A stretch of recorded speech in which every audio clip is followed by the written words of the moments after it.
Hey guys, in today's video, I'm going to show you really quickly how I make my buttery garlic Parmesan roasted radishes.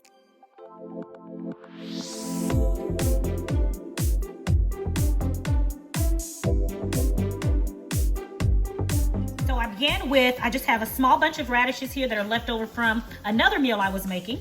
So I'm going to use these. I'm going to sprinkle a little bit of olive oil on them, and I do mean a little bit. I'm going to add some salt. I'm going to add pepper.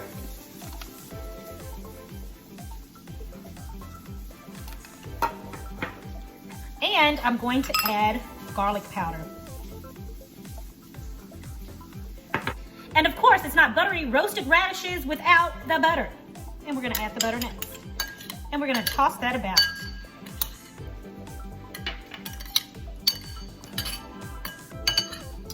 So I have my prepared baking sheet here. I'm just going to spread these over in the baking dish. And I'm going to put these in the oven at 350 degrees for approximately 15 to 20 minutes.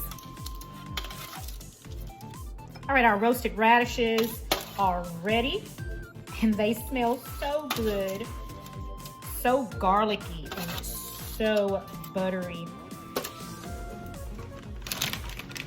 And then I have my Trader Joe's Parmesan cheese. I love this Parmesan cheese. It smells so delicious and kind of has that fabulous little like nutty smell. It is so decadent.